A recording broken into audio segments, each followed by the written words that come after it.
Hello and welcome, everybody. Nice to see all of you once again tuning in today.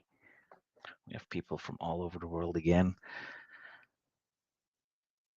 A lot from the USA, but also some from Europe. That's great. Let's give them some more time to get connected.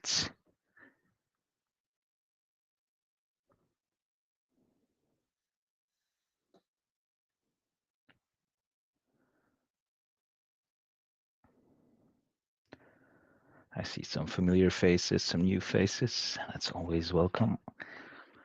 Don't forget to drink water every session.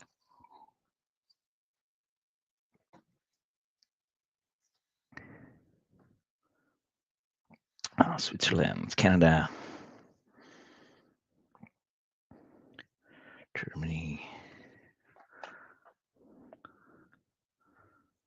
and Greece. Oh, that's nice. Espresso, that's even better. Anch'io bevo espresso.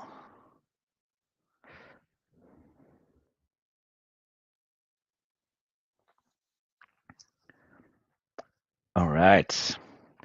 So I think we should get started. Should teach everybody to be online in time. But there's always a bit of intro, of course. And that's not different today. Today, the session is about memorizing songs. And there's going to be some science behind that. There's going to be some methods and some tips that you can use on stage.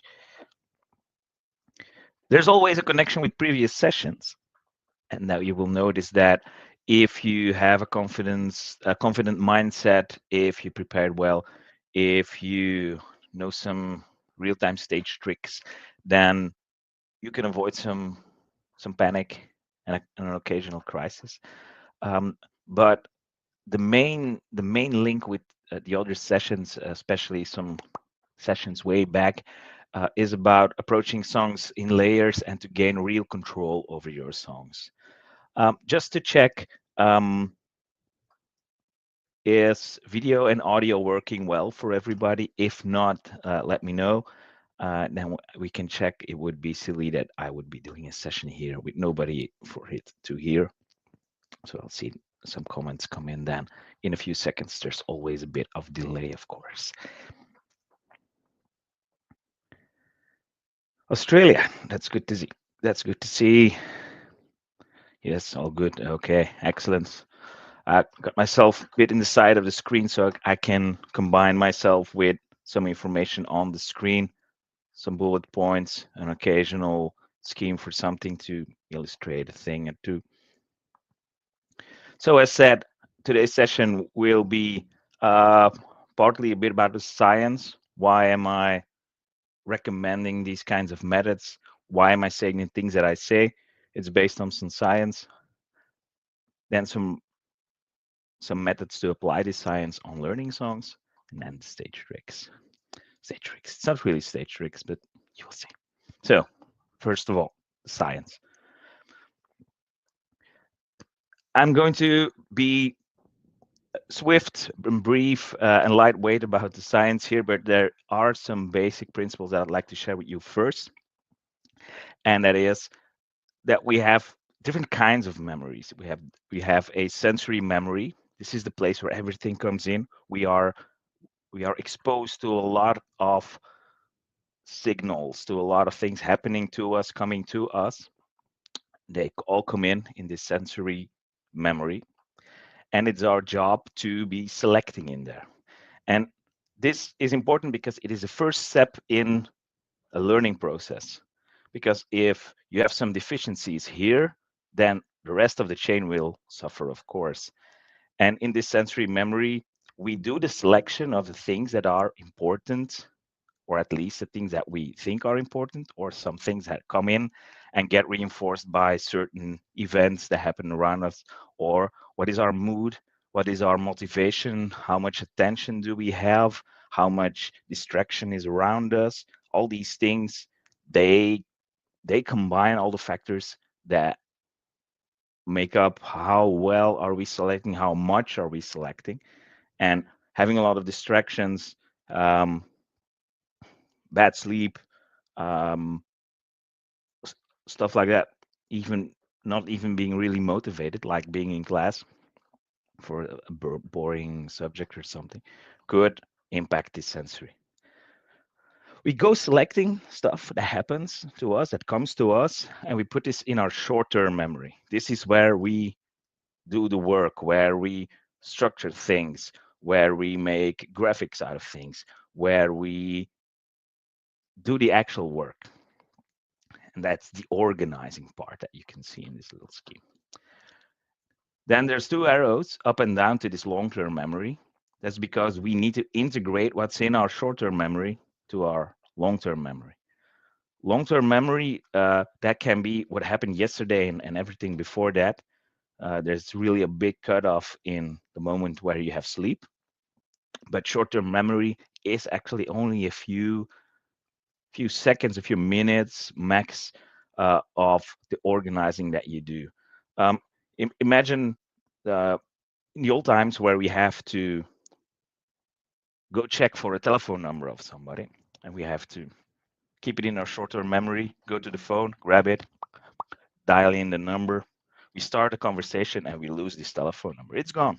This is our short-term memory. We didn't really integrate it in our long-term memory. We have no real connection with this number. We have nothing to relate it to.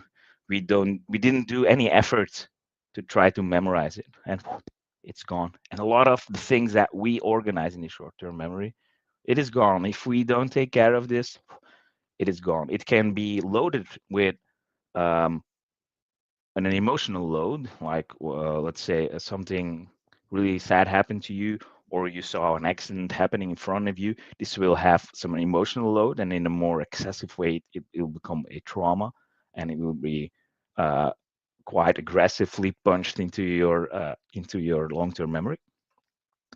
But of course, that's not what we are talking about here today. We want um, to select information like the songs that we want to play and ingrain them in our long-term memory. We integrate them, and I'll tell you how that happens. Then we recall it again at a later moment to use it, like in a performance, like performing in a test, in a song, in reciting a telephone number for somebody that you actually remembered, stuff like that. So in this session, I would like to bring you from one mindset to the other. One mindset being when I'm learning songs, I need to reproduce songs. I see a song, I need to memorize it, internalize it, and then reproduce it. I think that's a wrong approach. And I think, as in previous sessions, you're actually telling stories. You're telling a song is kind of a story, and you are retelling it. And you are free to add stuff, to cut stuff, to bring it in your style, to bring it in a different genre, but also even to change the words a bit. There's nothing wrong with that in changing some words now and then. And you'll see that if you internalize a song and you make connections, and you recall it, and you bring the performance, that a song might be changed quite a bit. It could be that you haven't heard this song for, let's say, a couple of months, but you've been playing it and it started to live live on its own. And that's cool. You're still bringing that story. Also, and that's a really important one, you think, um, I have an open mic in 2 or 3 days. The upcoming days, I took off from work. I will be doing nothing else but studying this song. This isn't really efficient. You might pull it off, but chances are that you won't remember what you have learned. That if you would bring these songs and you would need to bring them again on stage a week later, everything is gone. If you succeed in memorizing, because that's not the right way to do it. Don't worry if you're a bit too late. It's cool that you can say it in Dutch. Het is niet erg dat je te laat bent. Don't worry that if you're late.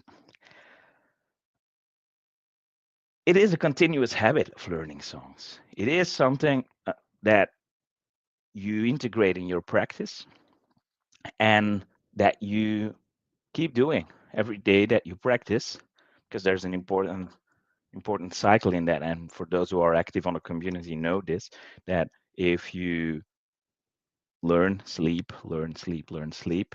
This will ingrain in your permanent memory, your long-term memory, and let's hope so, permanent memory. And it is something you do all the time. And also not just learning, but also recalling them. The songs that you already know, you refresh them, and you'll see later on why this is important. So before we go any further, I would like to do a little test with you. I'm going to show some sets of letters just for, let's say, about 10 seconds. And it's your job to memorize as much as you can. You get 10 seconds. I'm going to show them to you, and you got 10 seconds to see what's on the screen, to memorize it, and then you'll have to recall them. Are you ready? Okay, let's go.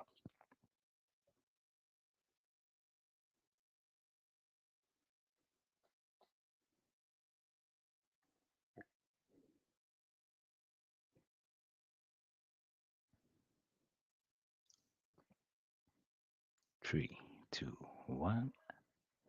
So now try to recall as much sets of letters that you can. I'll give you a few seconds to do that.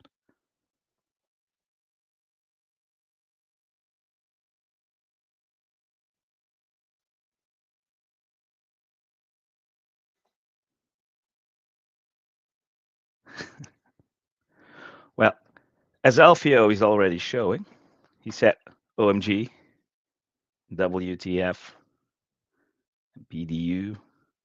That's cool. Yeah, most of you guys will remember OMG and WTF. Why? Because you already have a connection with these. And that's important. It's like, yeah, it's easy to remember. Yeah, but why is it easy to remember? Because you already have a connection. You might use them daily when chatting with people. You might recognize them from youth culture, whatever. But they are relatable. BBC might be relatable as well because of TV and radio channels in the UK. This relatable thing is what makes learning work. What you did is your sensory memory captivated these letters. Then your working memory went on selecting and sorting. What kind of patterns do I recognize? What kind of things do I recognize? And it went into your permanent, into your long-term memory, and it went to look for connections. And it said, oh, OMG, WTF, I can connect things to that. Okay. And that's where the magic happens. You go digging into your long-term memory and you go see, is there a connection? That is why, uh, if you would ask a specialist about a certain topic that he or she is good at, there's a lot of connections. And the specialist can easily start to dig deeper and make connections and grab along other knowledge that is already there in the vicinity and bring it along to the working memory and use that.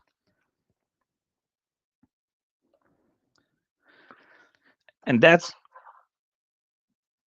one of the main principles of the methods that I will show you is how to use these connections, how to make connections, how to enrich yourself, to use connections like this to be learning. This is connecting the story that is a song to what's already within you and using it, putting it to good use. Yes, Charlene, indeed. It's also chunking. You don't have to remember 3 random letters in order, but just one byte of information.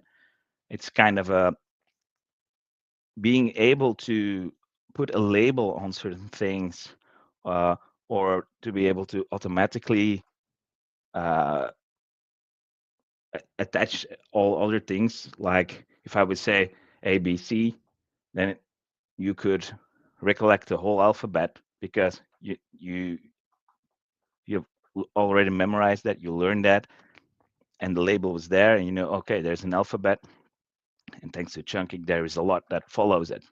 It's kind of a labeling that also helps, of course. And this chunking also relies on this kind of using this network. Before I go too fast. So what does that mean? Why is this jumping here? Sorry. So what does that mean for songs? There's also kind of anchors that you can find in songs. There are certain characters where the song is about. There's certain places where the song is happening, where the story is happening. Some events are happening there, some emotions. And it helps if you can relate to the song. And if you go figure which songs you like or which songs you relate to, that's because there's, of course, some overlap in what's already within your memory and things that you can relate to. These anchor points can help you in memorizing a song. Perhaps you can identify with the main antagonist in the song, or the protagonist, or a subject that is a third person, and you're not the first person in a song or but the third person, and you see what's happening in front of you, like watching a movie. It could be the description of places that take you somewhere, like uh, imagine learning Hotel California. And in the beginning of the song, it's very typical for a story. A scene is being set. The scene is being described with all sensory information, and you can feel that it's warm. You can smell the smell of colitas. You can feel the heat. You can see that it's getting dark. The song really uses these things, but it helps you in putting yourself in some kind of place. So put yourself in a place, going somewhere in the desert. You see this building. It's popping up on the horizon. The heat of the day is quickly fading away into chilliness. It's getting dark. Put yourself there. And if you already have certain memories of a certain trip that you made, vacation that you did, uh, why not put yourself there and link it to this? Because when learning Hotel California, all this information will make it easier for you to retain this information, to link the lyrics that's there and the information that's already there. Gail calls it a story traveling. I'm not sure if that already exists or did she make that up, but I think that's a very good label.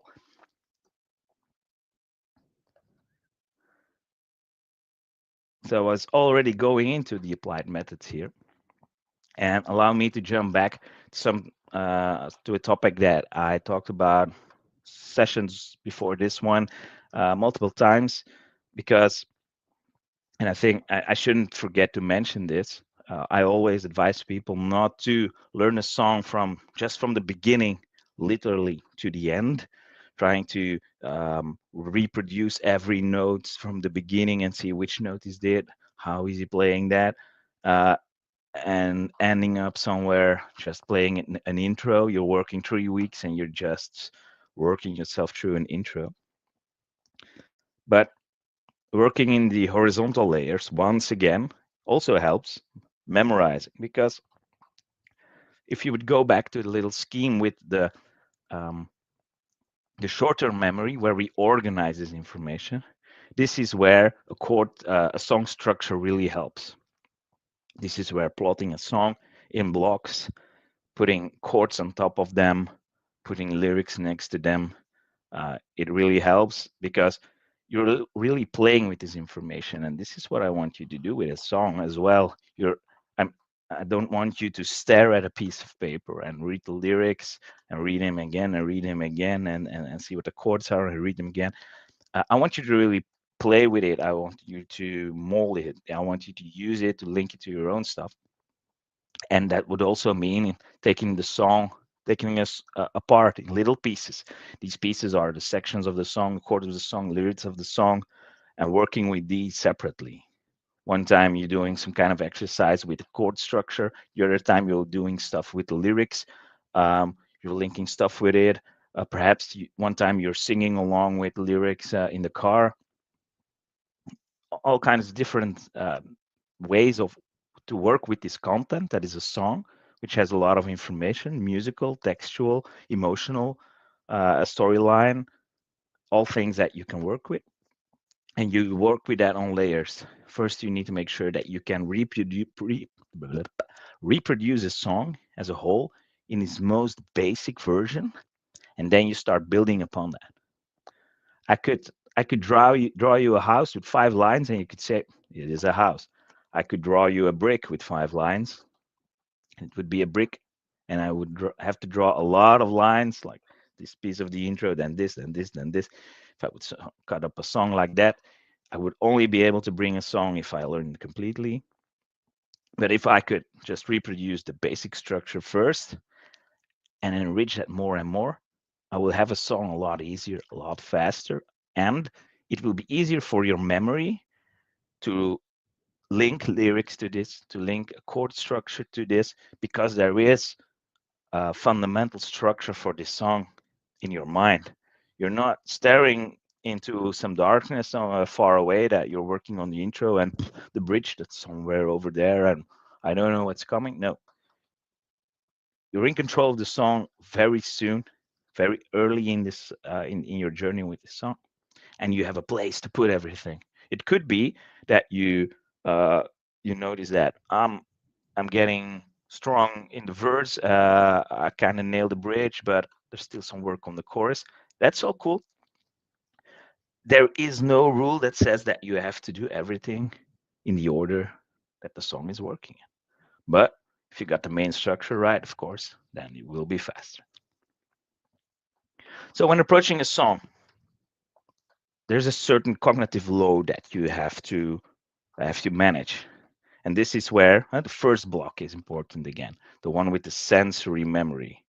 There's a lot of requirement. You have to internalize these lyrics, that there's chords coming at you, there's a certain tempo, a certain feel, what happens into this song. A lot of requirements. But there's also the resources that you have. How focused are you? How much sleep do you have? How motivated are you to do this? But also time.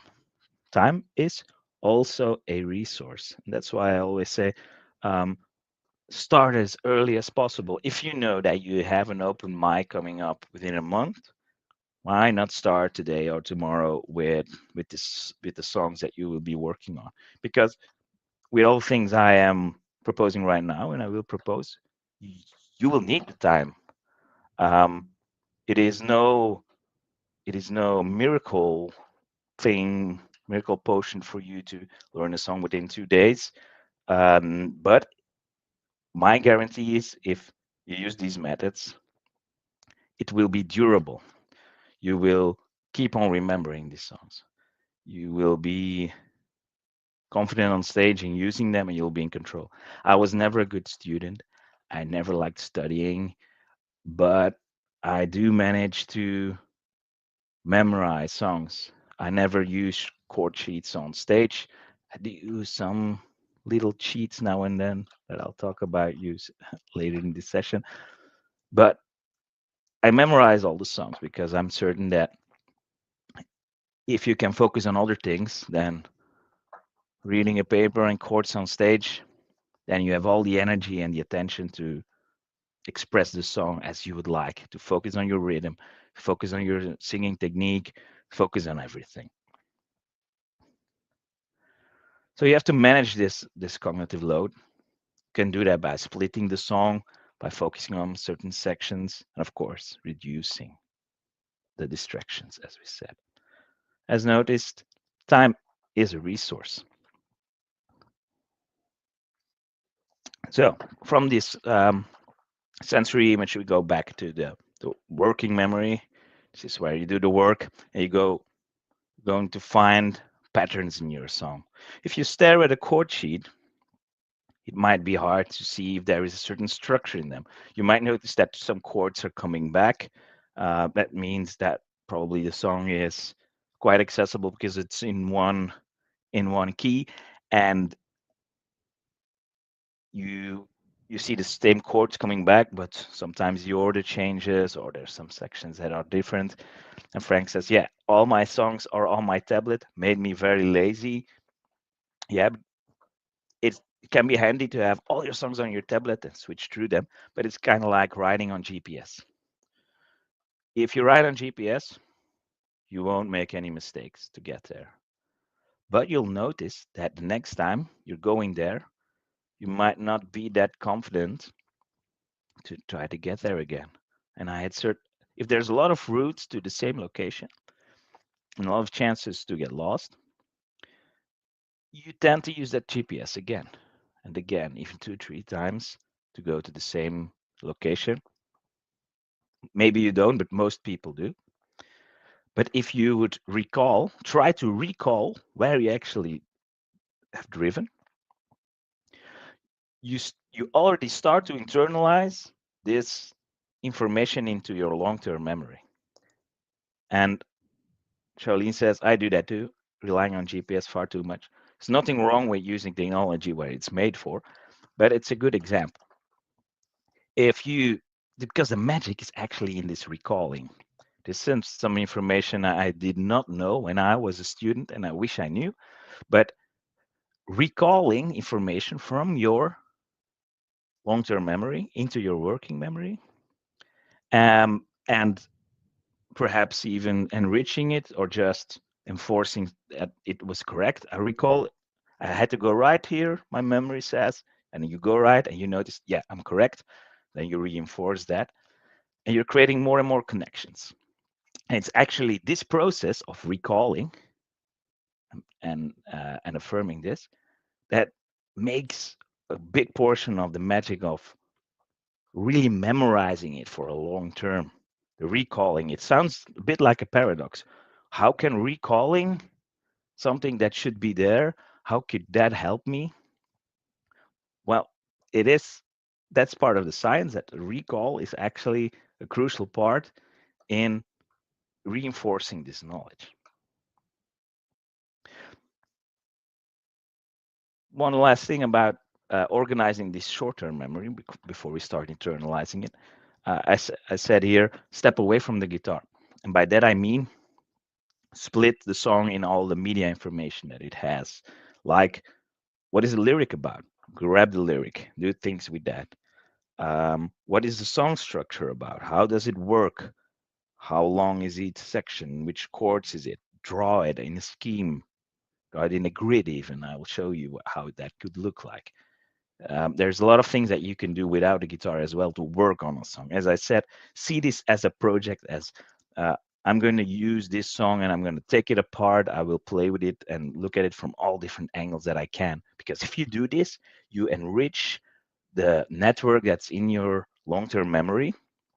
And each time you start to add information, you have more nodes in your network to connect this to.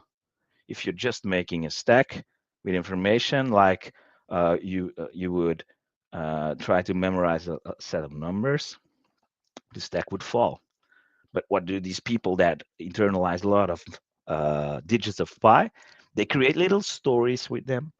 They see a section of numbers and they see them as a story because they associate certain things with it. They see 2 1s and they can say, oh, those are 2 people. And they see a tree and that could be a real tree. So 2 people arriving at a tree. That's a bit of a story, but in fact, it's just one tree. They associate things with it.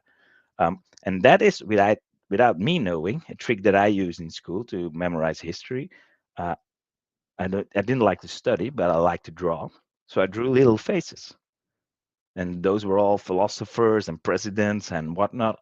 And based on the information I got from these people, from the history lesson, I drew a little face.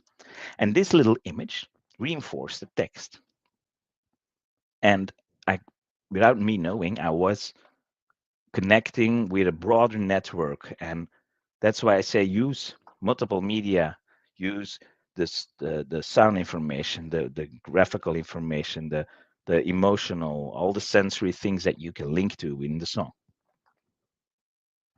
So basic song structure, if you would grab a song in front of you, a chord sheet, you should start to look at it more on a timeline. It would look like this. Typical song has an intro, verse, chorus, verse, a bridge, and then two choruses to end. That's a very typical song. Um, some songs even have just verses, like Cortez the Killer by Neil Young.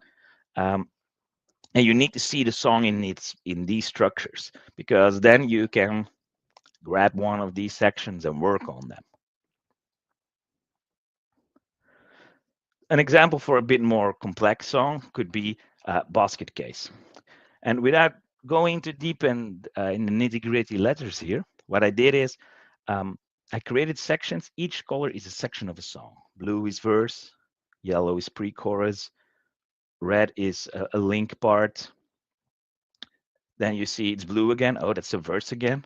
So you might think it's a lot of things to remember, but basically this song is built from certain components. And the amount of colors really says how much different components there are. There's blue, yellow, red, green, and one small bridge, and that's it. So that's the structure of your song.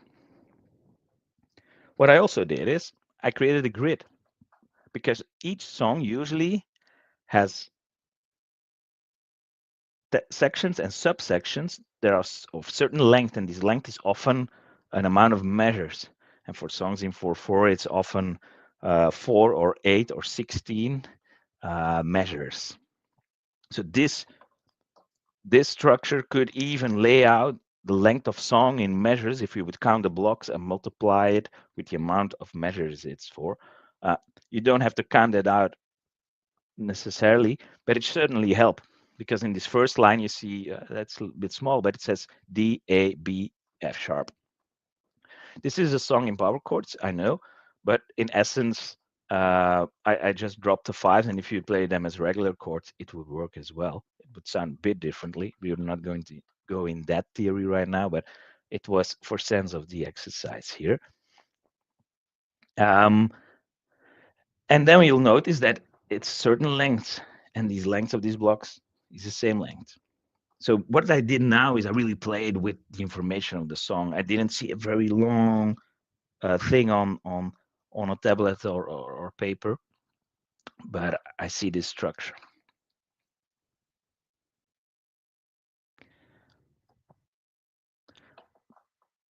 That was our first layer. If we start to build our next layer, I use 3 colors here.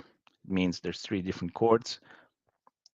And this is for the example of the Cortez the Killer by Neil Young, excuse me. And as soon as you take a glance at that paper, you might see there's a lot of information there. I'm going to follow it like a GPS. But if you would be smart, you would see that there's a repeating pattern all the way through. The whole song is just these 3 chords, E minor, D, and then 2 blocks of A minor, because it's double as long, repeated through all the song. If you would look at it as a text, it looks like that. But if you would look at it as blocks and apply it to the previous one, you would see these 3 blocks all the way through. So you see a certain pattern. This is what you do in this short-term memory, where you're working with this information that is the song. So as I said, don't try to remember the song from the beginning completely as he played, mimicking the exact strumming pattern, even though you have issues with that certain pattern. Don't go playing the exact decorations or finger picking variations that it has. No, see the song in its basic structure, because you need to have control of that first.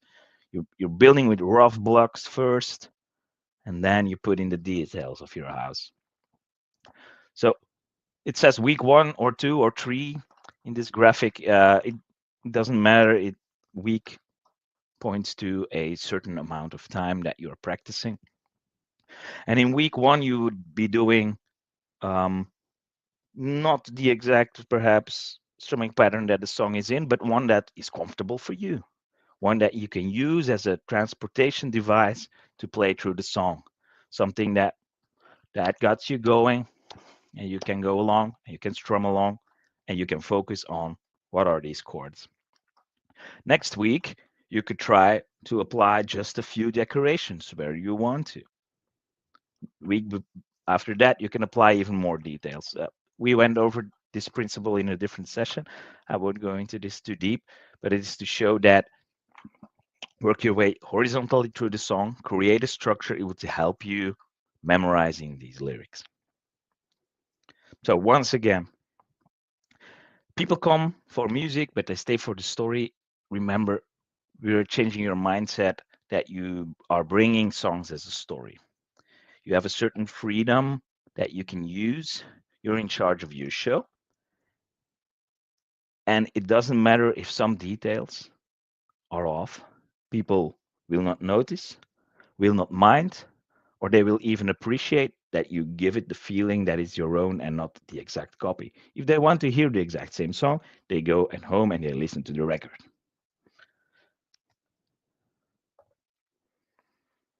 So imagine these lyrics by Neil Young, and you have to somehow internalize them and be able to reproduce them. That's a lot. That could look very intimidating. That's a lot of text. And you think, do I have to memorize all of this? No. When I prepared this session, I didn't memorize everything I was going to say. I created a structure. And with this structure, I was working on this material and I kind of internalized what I was going to say. And now when I get triggered, I go get links from my long-term memory. It comes in my working memory, and here it is. It all comes very natural. Oh, excuse me. First thing you do is create chunks. If you would listen to the song, you would notice that it might have certain very distinctive cue points, um, distinctive sections. And this song has two big sections. It has a instrumental part in the middle before you start singing "Hate Was Just a Legend," um, and that really identifies a breaking point within the song. The next part is sung quite similarly, but because of the instrumental part, you can create two sections of this song. So what you can do is you can say, because the song is always the same, I could focus on the first section and work with that for a while, get comfortable with that. Because if you learn these lyrics and you want to play as well at the same time, it can take some practice to do that. So why not focus on the guitar part first, then add the lyrics to it. And as you gradually go with that, you have the flow to be strumming and singing in a certain cadence, and you can apply this cadence, and you have a certain structure to add these new lyrics. It will be easier to add these new lyrics because of this network that you've been created.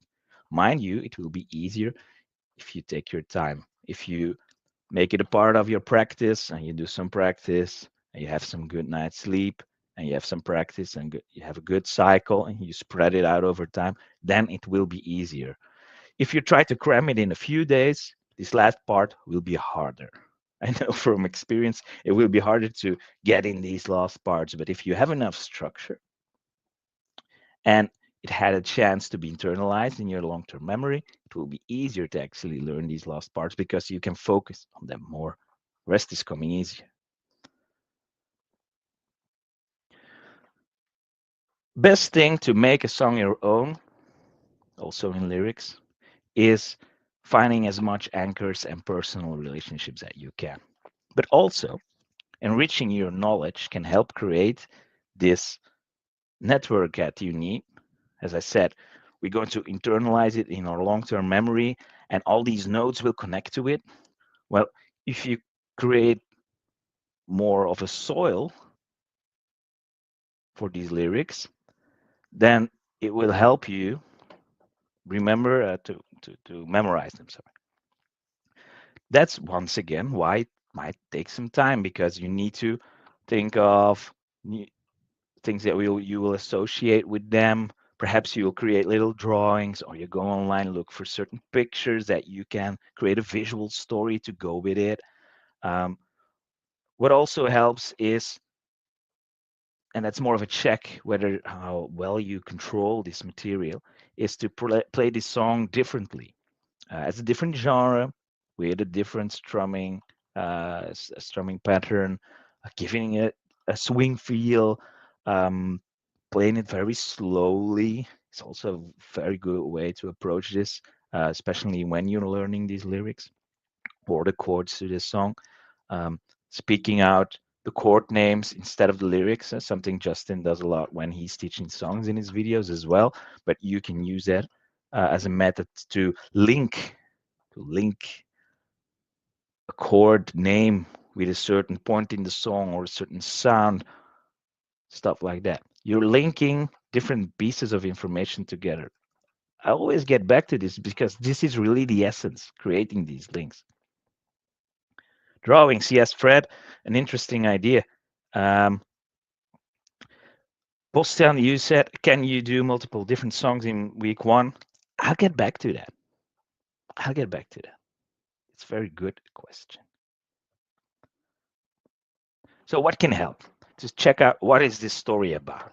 And I noticed that songs that are easy for me to memorize are the ones that I can create a real visual story about in my head. And why is that? Because I have pretty much a visual memory, and identifying what kind of memory you have can help you focus around which kind of media you want to use. Some people have an auditory memory. They have to say things out loud to link this sound of the word with how it is written and what it means. It's kind of a triangle. But images is the same thing. The word, how does it sound? What image do I see? What does it mean? It's kind of triangle and triangle. That's far more that's more solid than your stack of items that are only linked with one thing. So it helps not only memorizing it, but also it helps the expression, because when you see it, it's kind of like you either watching it as a movie, or even stronger, you are in the story. You are actually what the song is about. And this is what I usually do. When I sing a song, I become the person that sings it or the person that tells the story. I'm in that situation. What do I feel? What do I hear? It's kind of the mindfulness exercise that you would also use to get your stage fright under control. And that is imagining yourself being on stage, being successful there, projecting yourself into that. But also, what do I see? What do I feel? What do I hear? This mindfulness exercise is also what happens when you start imagining being in a story. It helps your expression, because if you imagine uh, being one of the Aztecs and Cortez and his army is landing on your beaches and disturbing your peaceful life that has its own kind of principles that could be odd for those who are outsiders, but are safe for you and recognizable for you. What happens if they clash? What do you feel with that? What is the imagery? If you see that before you, it is so much easier to actually remember the lyrics that go with it. And this is where you can start combining. One of the real textual, mechanical ways to memorize a bunch of lyrics is identifying some of the keywords that are happening here. And in this one, I identified these keywords in orange. He came dancing across the water, and I see two ships really on top of these waves, and they're moving up and down. They're dancing across the water with these galleons and guns. These galleons, these ships, and they're loaded with weapons. And they're looking for the new world as somebody on the first ship looking to the horizon. Where is this new world? And he's imagining this palace. And with this palace in the sun, I think of a cartoon I saw in the 80s on French TV about the city of gold. And I see these images as well. It could be kind of random, but these all help me building this story. So imagine seeing these really old ships and then the 80s cartoon imagery, but it's all there and it makes my story and it helps me. But also, these keywords, they will also help you internalize a song. They will, in an next thing that I will show you help you uh, jump over this hurdle of a lot of text, less text, even less text, and then do it all on your own.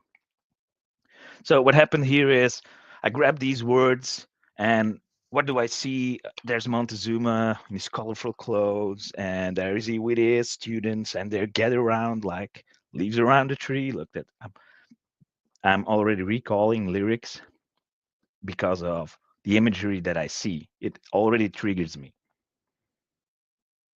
So draw them yourself. Go online. AI tools today are so powerful that you can drop in a prompt and create an image of what you've been typing, and you could create a whole graphical storyboard of your song using AI if you want. So go ahead. And I think that's a real cool idea to use AI as a helpful device to help you study. So how do you self in this? Do you self see yourself as the subject? Do you see it as a movie that you are watching? Then you're more of the director type who sets the scene, and this happens here and this happens there, and I'm describing it as it happens because you're kind of a writer and narrator. Could be your role.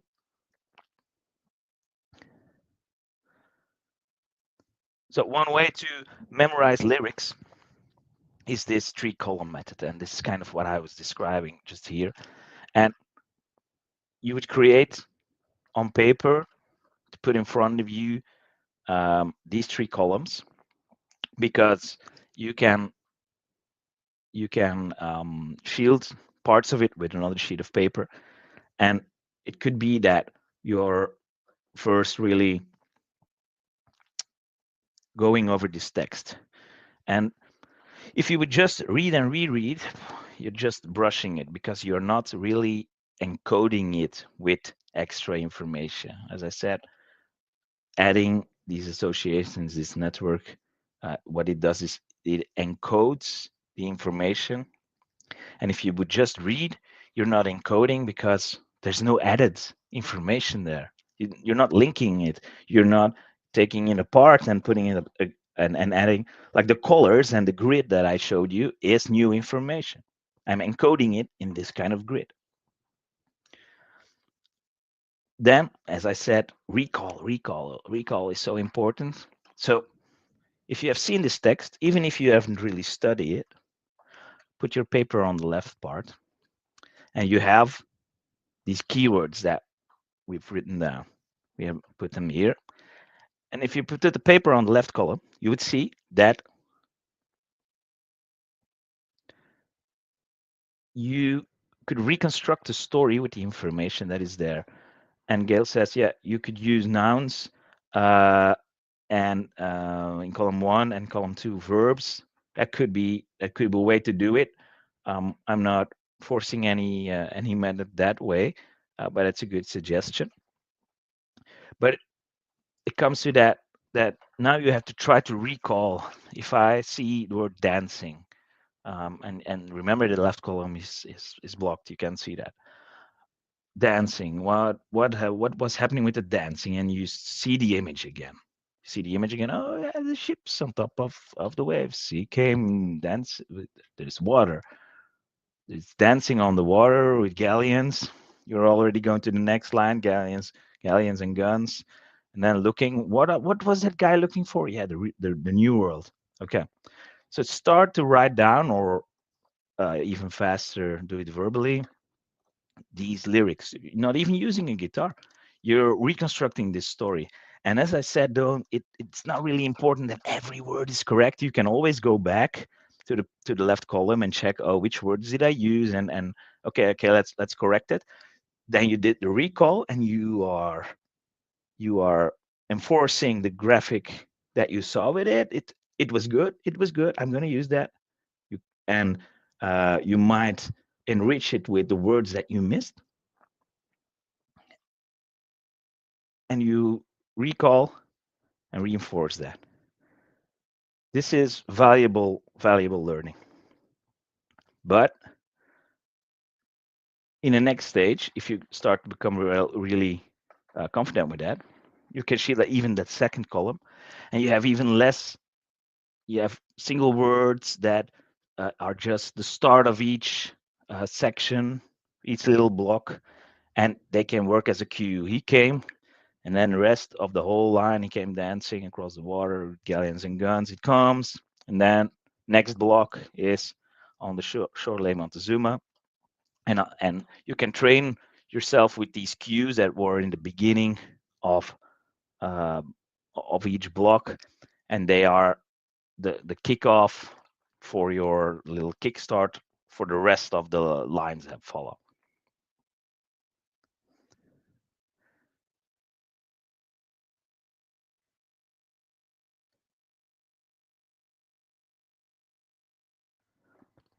So applied once again on this, the example that I gave for Basket Case by Green Day. I added one column with these words that are the kickstarts for my little sections. And instead of using a whole chord sheet in front of you, you could, after a while, after a few days perhaps, or even after a day, whatever, I'm not dictating these periods, but know that it takes time. You could use this in front of you. And it is not something you can follow like a GPS. No, but it has extra information, like the structure of the song is clearly laid out. It has the first chord in the beginning of each section, and because of the straight lines, you can predict each place where each first chord of the line is, and you even have each first word.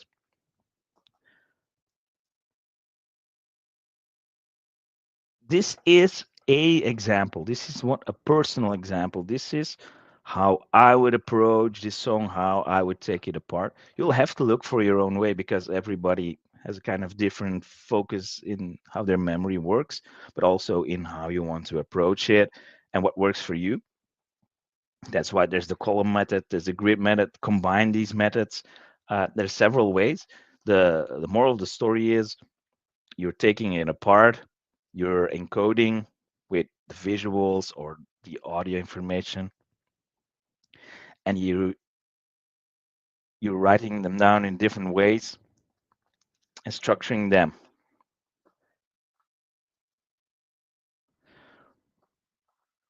One way to remember chords that go with that is, and I noticed myself doing that, I called it the route of the root note.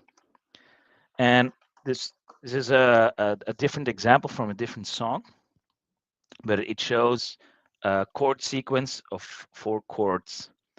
And if you are still learning your chords and perhaps your bar chords, then you know that you have a root note on a certain position. And by creating a little map of where your root note could be in the song, and you could visualize this in your head, or even print it in front of you, or you draw it on a fretboard. The dots denote the location of the root note of the bar chord that I was doing there.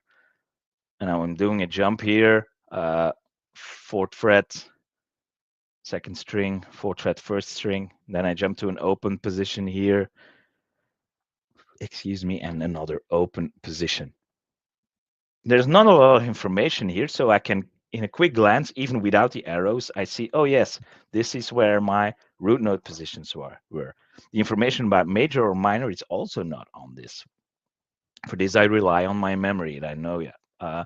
With this root note, I associate also this shape because this is where it was a minor, this is where it was a major. So it's already an in-between step. But this little visualization in my head helps me to know, oh, I'm going from that place, and then to this place in a sequence of 4 chords. If you visualize this, you are encoding the information with extra information, this time from the graphical nature. How is this valuable to you? One, it helps you remembering now, but in a later stage, when you're building these layers, you might be using chord tones, or you might be using, you might be adding a little lead idea. And by seeing these shapes and knowing where some of the dots of your song are, You already have some anchor points, extra anchor points that you created yourself in a graphical way, because you see them now. You see them now on your fretboard, and not on. They were not on the chord sheet that you were playing. But now you have extra reference points to know, oh, these are definitely safe notes, because these they are root notes, so they are um, part of the scale that forms the chords that are used in this song. They are safe notes because if you would sing them, they fit the song. So they create an extra reference, and by doing this, it not only helps you, but once again, there's a new node in your long-term memory that helps you bind your song together, to help you memorize all these things. So by now, we're almost an hour later. By now, you have noticed that it isn't about just memorizing the dry text that was in front of you. It is trying to add as much information as you can, and let's hope that most of that information is already in your long-term memory. If not, like the images, they can easily help you. They will be easily added because you see them, you search for them. Even when you're searching for the images, you're already going through your sensory memory, you're selecting them, and then you have certain criteria. Your work memory says this one is good, this isn't good. I'm picking this one, this is going to fit. And this is where you go quickly from sensory memory to working memory, and later on to long-term memory. This is a great way to remember power chords. Yeah, that's why I added it here, because yeah, what I was showing first might not always be that easy to use when using power chords based songs, but you'll have to um, you'll have to excuse me.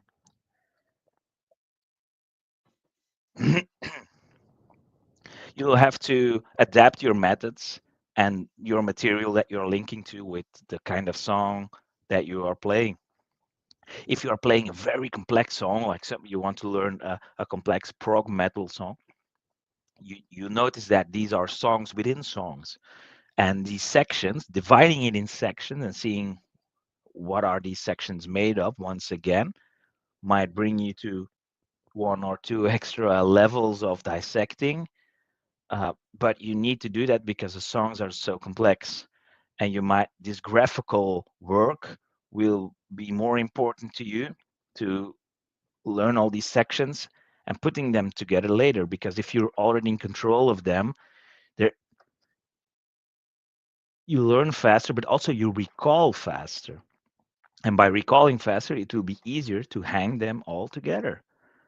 And that's why you have to internalize in different ways, because the process of recalling goes faster and faster if you practice it.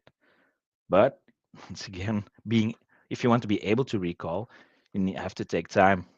And that's why I said in the beginning of the session, be certain that you start soon enough. Don't expect miracles. You can use all these methods, but you'll have to short track some stuff. Um, Dave Ryan says this method is so cool. I'm blind, but still I see the blocks I can use. That's great. Perhaps the images part will not help you that much if you are blind, but if you can imagine them and seeing the blocks and seeing them as grids, it it doesn't really matter if you see them as spices on a rack. It doesn't really matter to any of us. But if that is how you can make the associations, then go for it. Absolutely. So as I said, recall, retrieve from memory. That's when you reinforce these neural pathways. There's actually real science behind that, proving that the recalling does physical enhancement of the neural pathways that are used to store this information. And as I said, it enhances speed and accuracy. Reading and rereading is weak encoding. It is poor encoding. It's not rich with information, and it won't be that strong, and uh, it won't transfer the information, and there's less to recall.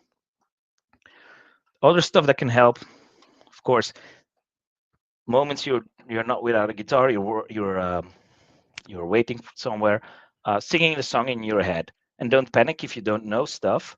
It's just a good test to see how much you know, and just start singing the song in your head and try to keep going. You don't have to keep note what you are forgetting. You'll get a feeling of I know this verse well or I don't. But just doing the recall and reinforcing yourself with, yeah, that went great, is actually exercise. Um, if you have a piece of paper with you and you want to recall, and you can quickly write down where the issues were, and you can then sit down and think, okay, can I remember these if I try a bit harder? No. Okay, look them up, but try to remember them first. The actual action of this recalling is so valuable and underestimated that I can't stress it enough. You can do it in your head. Writing it down helps as well. um, Playing the song without singing for the chord structure, singing without playing, and taking it apart in real parts from all different angles is playing with it, playing with the content that is the song. As I said, literal versus story. If you replace some words, which can happen, a song can mutate a bit, but the message is still the same, and the feeling is still the same. Don't worry about that. That's okay, especially when you're learning it. You're making the structure, and if the combination, the attachments of the structure isn't always the same thing in the details, you can always correct that later with the recall and then polish up a bit and store it again method. Or you can keep it that way if you think the cadence of the words and the syllable works, and it's how I like to tell the story. Keep it that way. You're in charge of the song, remember? Recall is a bit like exercising a muscle, I guess. Very good point. Memorizing, studying, this, by the way, this information also applies on studying a certain subject. It doesn't apply music only. And memorizing is a sport. You don't learn how to, you don't condition your body into running over 2 days. You do that over a period of time. And it will take some time to degrade. It will degrade if you don't maintain it, but you will have a long period that you can be sure that you can count on that. So in that way, yeah, it is a sport. I try to recall reinforced lyrics by juggling or doing some balance exercise, standing on one leg. Yeah, that is that's a good idea to um, create distractions, like I have to focus a part of my brain on doing this, or there are a lot of signals and impulses coming at me that I need to filter out subconsciously while I'm doing this actual thing. Playing, that's like when trying to learn to play chords without looking at your fretboard. You can also put some low distraction imagery on your screen in front of you, like from the cockpit from a train. That's something I like to do. It's kind of the same image all the time, but very slowly. Or just pictures, a slideshow with a picture each second. But meanwhile, you try to play certain chords that go with it.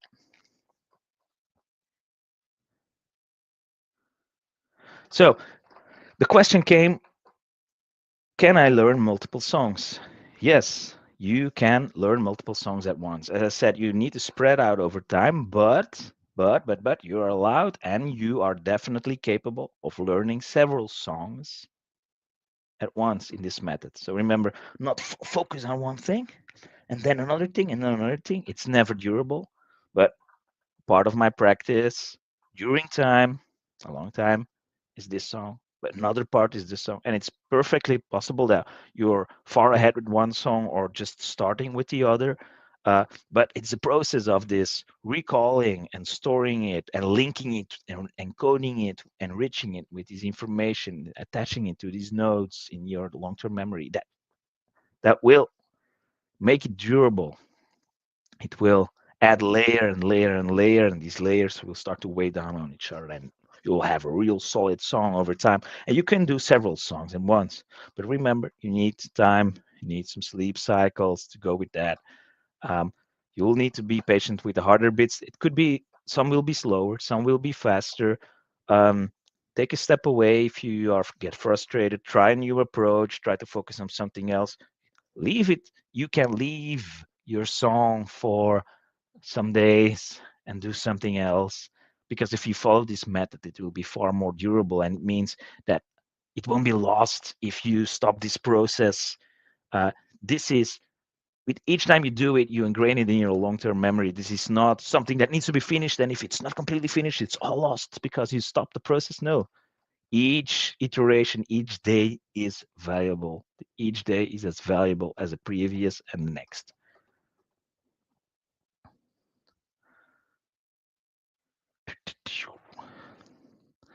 Um, so make them a part of your practice. Make your practice work for your song and vice versa. We talked about this. So why not use some chord sequences while practicing your rhythm?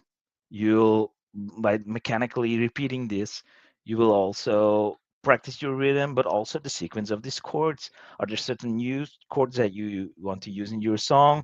Use the changes that are used in the song. You're really conditioning the physical thing then. And simulating a performance always helps as well. Like in the previous session, we talked about um, making a room your stage for a moment, and you imagine yourself going in there and acting like it is a performance and bring that performance. That could also work in linking that all. That's why, and that's a performance thing. A lot of the tips from the previous session about stage fright and storytelling and confidence, they will also help you on stage. They will make you confident to handle things. You will develop control.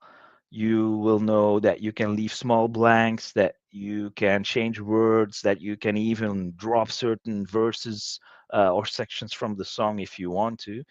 Um, as long as you start in layers and learn to play through first and grab that control, that really helps. Um, there's of course also some online apps that will help you in this mechanical thing of learning. And I've encountered two that I'd like to share with you. One is Memorizer, which takes a text and then creates blanks like this, so that you can grab this and start to fill in the blanks out loud or just writing it down, and then later on drop that. The other one is linked here. It has a slider for difficulty, and the higher difficulty, the more words he will blank out like that, like in some secret movie FBI style document here. It will blank out these words, and you will have to think a lot to blank. You're kind of raising your motivation by gamifying it a bit, but you will be challenged to really train this recall. This recall will happen, and it's gamified. But it's more fun to practice this recall. So some bonus ideas that can also help you is starting a song on a random point, uh, like that. It's not always easy to think about. Okay, second verse. What did the second verse start with? No, you kind of you probably already conditioned yourself a bit into I'm singing this song, I'm telling this story, and starting a story mid-song can be a bit disturbing. This is normal, but it helps you um, to adapt to an unforeseen circumstance on stage. You can also link words to chords, but I put a little asterisk there because what I don't like to do is stare at a piece of paper and then go, oh, so the G's on that word, so this is where I play my G. No, first I build my rhythm layer, I play chords, I make sure that it's solid, and then I put words on top of them. So I have the freedom to play with the spacing of the words, the emphasis, long or short syllables. They help me express if I have that freedom. And if you would link a certain word to a chord when you play it, when you do the change, then you create this kind of structure, but you're also limiting yourself somewhat. So be careful with that. A very good way to play with the media of the song is completely changing the genre. Like you will really practice your chord changes if you would transfer a song to a punk rock version of it.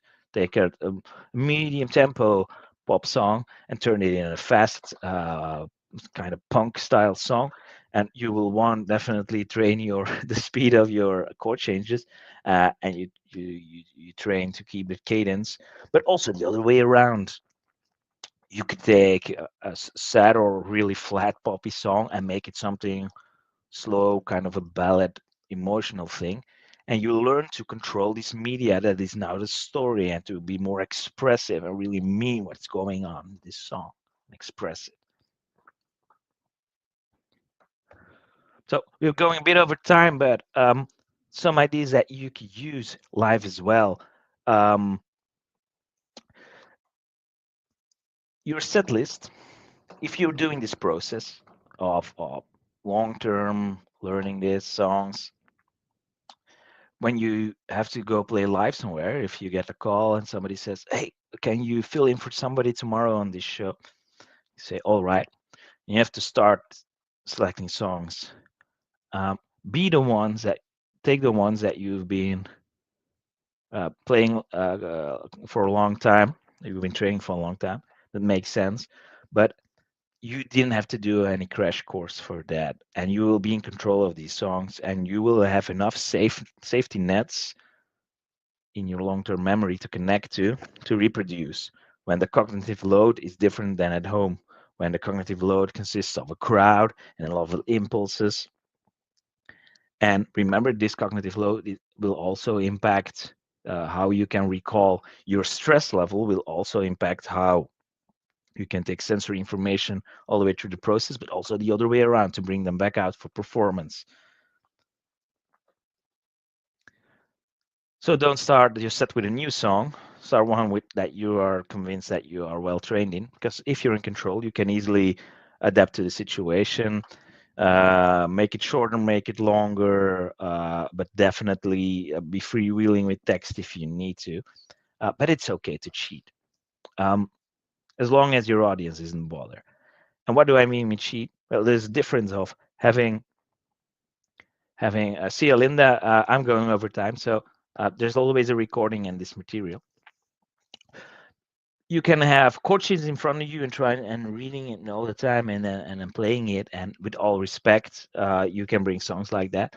But if you can drop all of that and bring them from the heart, by the heart, it will be far more expressive. But sometimes you need some cues on the floor to help you.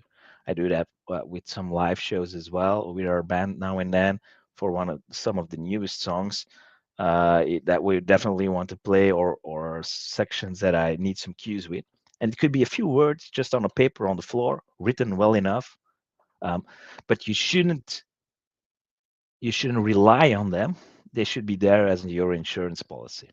Just knowing that they are there will make you comfortable and give you the confidence that if something really happens, I can glance to them. But actually, just knowing that they are there will give you a bit of a confidence boost. So it's not really a cheat. And if it is, if you need to check it, make it a part of your show, like walking over to your bassist, doing a little thing, and then walking back so that you can have a glance at that paper. There's always a front side of your show, what people see or think that they see, and then there's the back side, what is actually going on, the mechanical part of your show. So you're in the middle of a song and you're breaking down. Ooh, what can you do? Well, if you're in control of a song, then you shouldn't panic. If you were just going through a song in a linear fashion, um, yeah, then you have a bigger issue because you have no connections to what to do. The connections will help you get back. Perhaps the image of the ship is coming back. Perhaps a feeling of, yeah, wait, I linked this part. What was it? I linked it with the time I was there and this, and oh, yeah. But if you're in control and you're not playing the exact notes that's going on, but you know this is where a verse I know there's more verses coming. I'm suddenly feeling very not so confident about this. I'm gonna drop this verse, and I know then there's a chorus, and then you see in your head, okay, the block, there's the blue block coming along, and then there's the yellow block coming along. Okay, I still know where I am. This is what this control is about. If you're reading from your papers, you do not have this control. If you have a sudden power failure, battery power failure, or whatever, or a glitch on your screen, or your papers all can fumble around, your control is gone. You have nothing to rely on. Even the littlest control can help you there.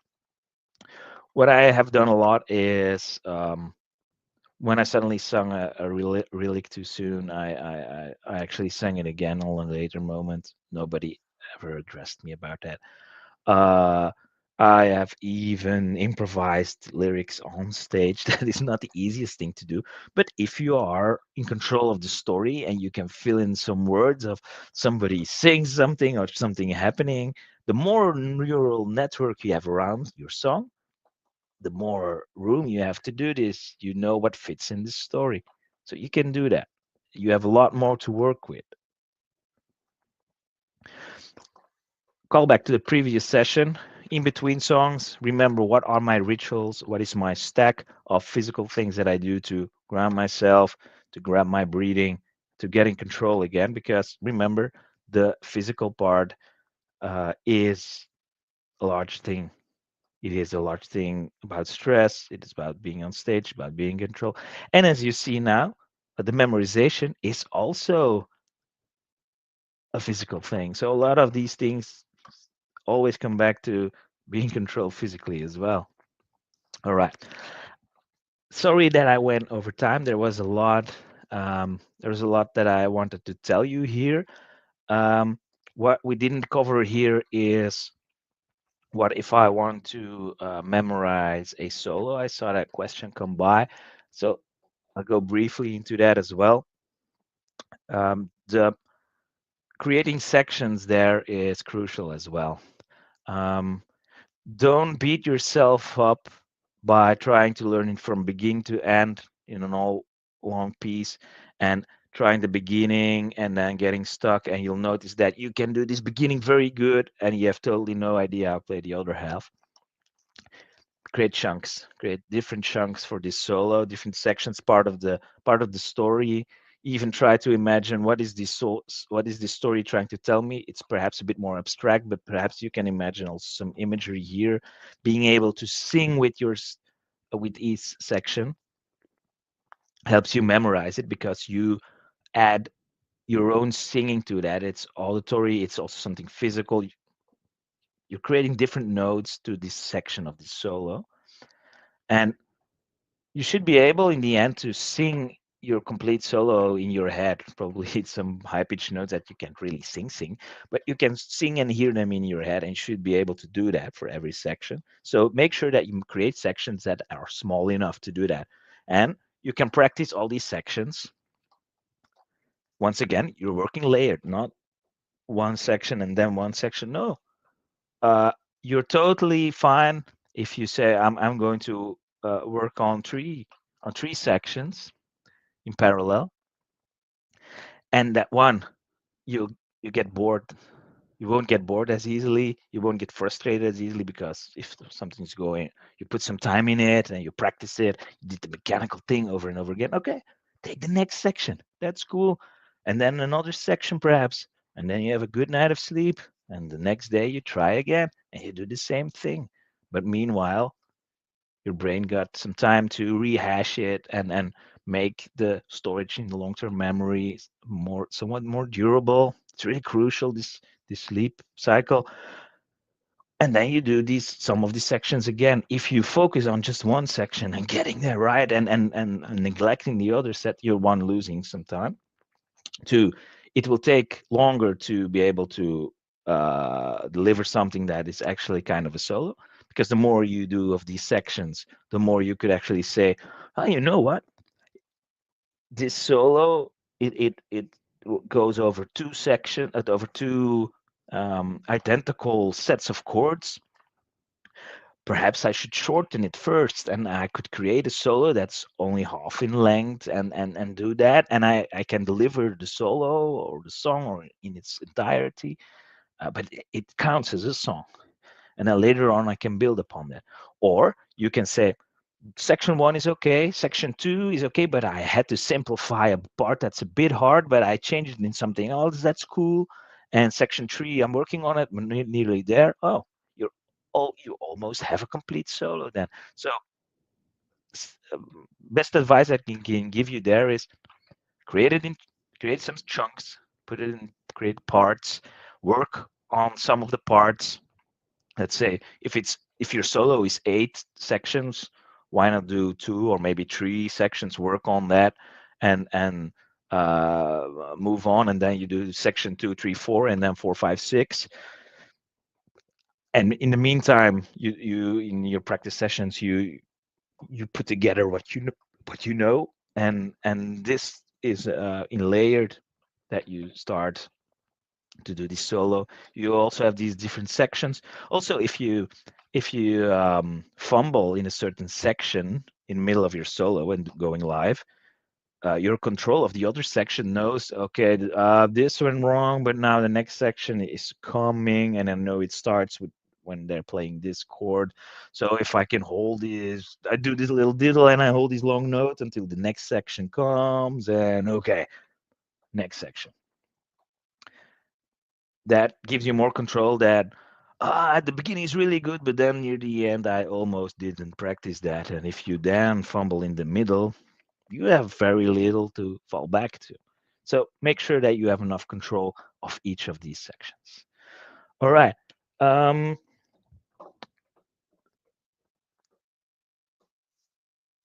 there is a topic on the JustinGuitar community about this live session and about every possible session.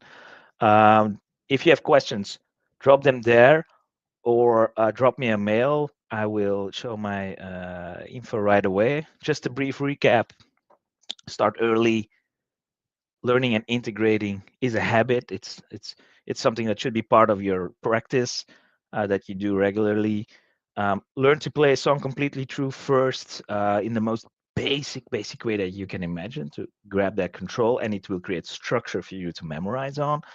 Manage the load, cognitive load. So perhaps some days you have less that you can work with because of circumstances, and then yeah, make connections and recalling. That is really essence of what I'm trying to tell you here. Is all the methods that I shown you use that principle a lot. Very cool. It's up to you guys to put this in practice. If you have no idea how to do this, you want to build a repertoire, you require some coaching, you can always book one or more sessions with me as well as a private coach. Um, but of course, if you just want to drop a question on the community, I will answer it there. Um, and the other people that are there will add to that as well, because there's a great source of knowledge there. A lot of people with different specialties and experiences that gladly share their information on our great community. So I invite you, if you already have an account on the JustinGuitar website, so the community is only a small step away. I will drop the link to this session here once again. Let's paste it. So these slides are free for you to consult as well, and I will put them in the community in a few minutes when I'm at my different computer, when I have ended this session. With this, I leave you all. It was quite a session, quite a cognitive load. The expectation was perhaps only an hour, but there's so much I wanted to tell you here. For those who stuck around, thanks a lot. There is always the recording on YouTube that you can check out later. So goodbye, everybody. Nice to have you all around the world. It was my pleasure. Don't doubt to question what I've told you here. If you have some insights yourself, or if it's just some questions, my email address, Lieven at JustinGuitar, is just there on the screen. See you around. Bye bye.